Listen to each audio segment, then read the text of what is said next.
Hello, I'm Grim and welcome to Washer Dry Episode 2, Mumbo's Mountain.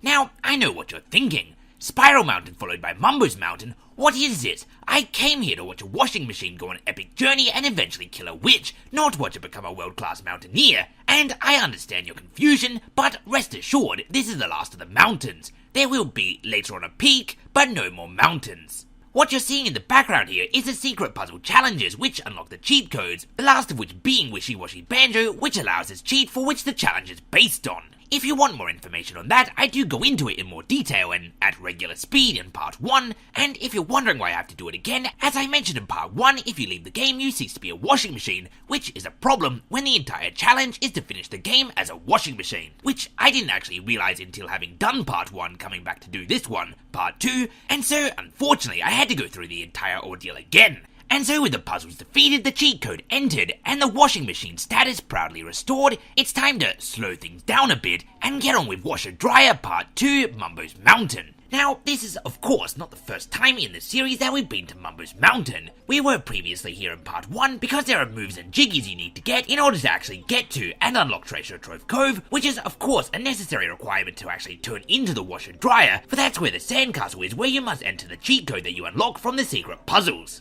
However, when we were here last, we were of course doing the bare minimum in order to unlock the cheat, and we were of course a bear and a bird, not a washer dryer.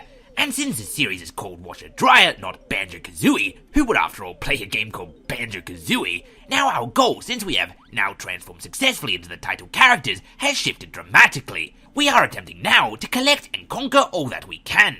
I have already, after only about a minute of playing properly as the Washer Dryer, started to find that it does seem to handle a little bit differently. Now, I'm not entirely sure if it does or not. It might be a bit of a placebo effect where, because the model doesn't fit in the same dimensions as Banjo and Kazooie does, I might be timing the jumps wrong because I think it can jump further being larger, or it might actually, in fact, really handle differently. Whatever the truth, it's definitely an adjustment, and I do have a suspicion that when I finish this game as the Washer Dryer and go back to playing Banjo-Kazooie regularly, it's likely that for a time I'll overcorrect having adjusted to this and probably suck at it. And now it's time to take on Conga for one of his 3 jiggies.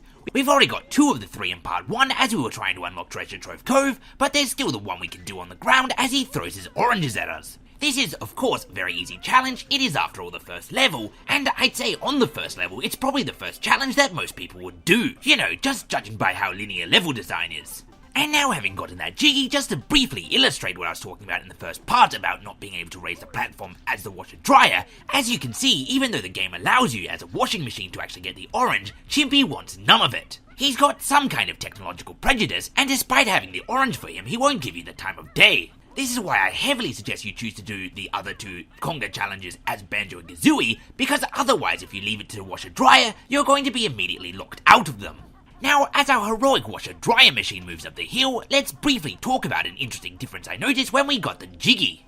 In Banjo-Kazooie, every time you get a jiggy, when you're actually playing it properly as Banjo-Kazooie, it pauses the game for Banjo to do a little bit of a dance while holding up the jiggy. However, in Washer Dryer, no such pause, and therefore no such dance took place. Although I do believe I might actually have that in reverse, as I think it's probably more likely that no dance exists, and so therefore no such pause took place. What this means rather simply is that because the Washer Dryer has no dance animation, the game didn't bother pausing to play it. And the rather large implication of this is that the reason we weren't able to get the jiggy from Chimpy is because we weren't able to hold the jiggy above our head and throw it to him as you do as Banjo-Kazooie, because, likely with the lack of arms, the Washer Dryer probably doesn't have an animation of it holding anything above its head.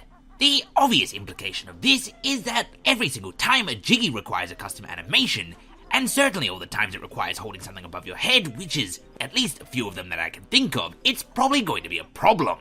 And so it's really important in this challenge to get every single jiggy that you can possibly get, because the room to make mistakes and miss jiggies is a lot smaller, because the actual available jiggies in the game in this challenge is actually smaller than that of regular Banjo-Kazooie, despite the requirements to unlock levels being the exact same. And it goes without saying that it's good to get as many music notes as you can, because even though the requirements for those are not exactly difficult, they do definitely come in handy when unlocking the extra things for the final boss battle. It's also, just like in Banjo-Kazooie Regular, a very good idea to pick up as many honeycombs as you can, because the extra health comes in handy. The one in Mumbo's Mountain is a particularly easy one to get, and should in no way take you 3 attempts. So once you've gone and gotten that on your first go with no difficulty and no effort required because you're a pro gamer, it's time to move on and get a few more jiggies. While doing so, make sure to remember not to bother climbing this tree, because this tree, as with most trees in real life, is not a secret place to stash treasure, but instead is just a regular tree. Once you're done not climbing that tree, it's of course time to get back to collecting some collectibles, and in doing so, getting frustrated about how terrible the hit detection is. You will find as a constant, especially when it comes to music notes throughout this challenge, that you not only should have picked one up because you touched it, but you actually went dead through it. It's like you're darn near ethereal, and I do actually have a theory as to why this is. Firstly, I ask you, what is it that lazy children use as Halloween costumes when they want to dress up as ghosts? All of you Charlie Brown fans out there have no doubt slammed the button and quickly locked in the answer. They, of course, use bed sheets. Now, the second point of this theory is based on a rather important element which actually ties the two things together. When dirty, in what do you wash a bedsheet? That's right, ladies and gentlemen, you use a washer-dryer.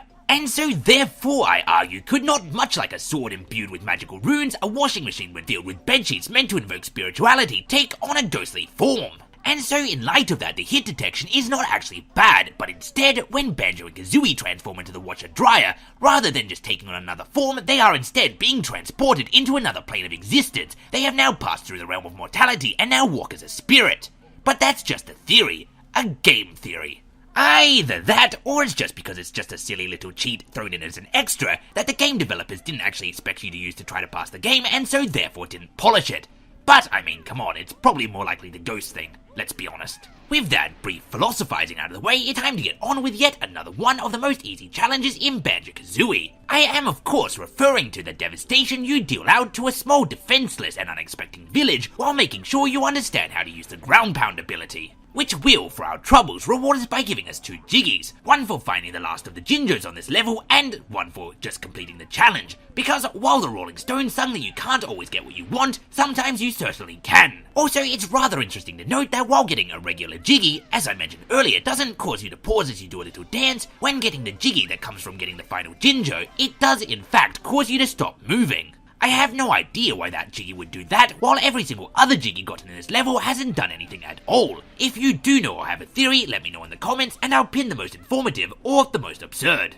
And so as you come to complete crushing all of the small cottages, and no doubt in doing so utterly devastating the local populace, you might as well go on and commit a little bit of casual grave robbing, taking the skull you find on the ground, destroy their economy and taking their gold, and while you're there, why not utterly destroy their religious icon? In Washer-Dryer's defense, the totem does identify itself as Juju and actually requests you to fire the devastating eggs into its mouth, but considering the results, I'm not sure it actually understood the gravity of the situation.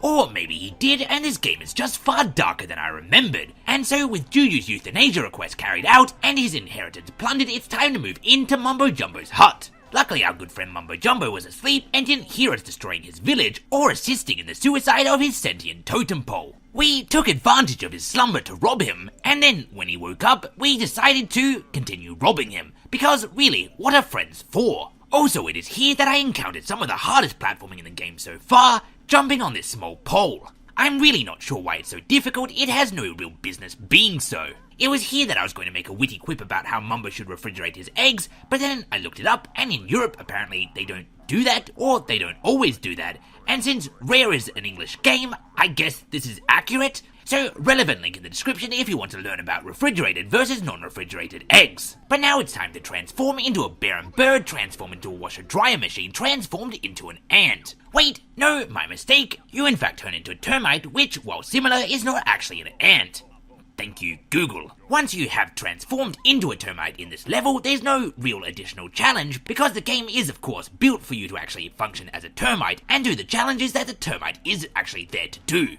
Really, all the difficulties in this instance are preemptive, with you needing to do what I did in part 1, with you actually getting the extra Mumbo token from atop the ledge that Chimpy allows you to get through, otherwise you can't actually transform at all, and also, while you're up there before you actually turn it into the washer-dryer, make sure to actually do the ground pound on the witchy switch for obvious reasons that we'll get to in a bit. This is, of course, the section of the level in which you must climb up the termite's mound, something you can't do unless you're actually a termite, so do make sure you have those Mumbo Jumbo tokens. I guess if you have missed them, you can come back later from a different level, because there are eventually too many Mumbo Jumbo tokens, but it is quicker this way to just do it right the first time, and while climbing the termite's mound, you'll get the final music notes, and at the very top, you'll get the final jiggy. It is, of course, a rather large climb to the top. I've always found it rather strange the level's not called Termite Mound rather than Mumbo's Mountain, considering the Termite Mound so very dwarfs Mumbo's Mountain itself. I suppose it's for the same reason that Spiral Mountain's called Spiral Mountain rather than Big Ugly Face Valley. But once you do manage to get to the top, it really is as easy as just picking up your prize.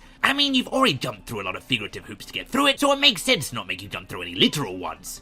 Speaking of jumping, once you have actually gotten your prize, it's safe to just jump off the edge because thanks to the terminal velocity of a termite not exactly being catastrophic, it's perfectly safe. And so, with Mumbo's Mountain now 100% complete, and the first actual level in Washer Dryer being a resounding success, it's time to leave and return back to the hub world Gruntilda's lair. Make sure to not transfer back to a Washer Dryer before doing so, because this is where having ground pounded the Gruntilda switch pays off. Because of course, as most people no doubt know by now, in order to actually get the jiggy that it triggers, you must use the termite to climb up the hill at the world's entrance.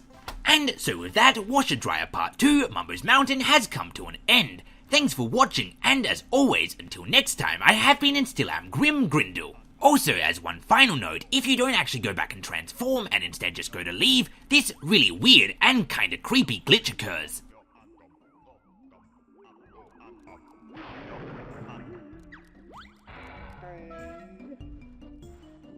Seriously, I'm not sure why that unnerves me so much, but I swear it's nightmare material.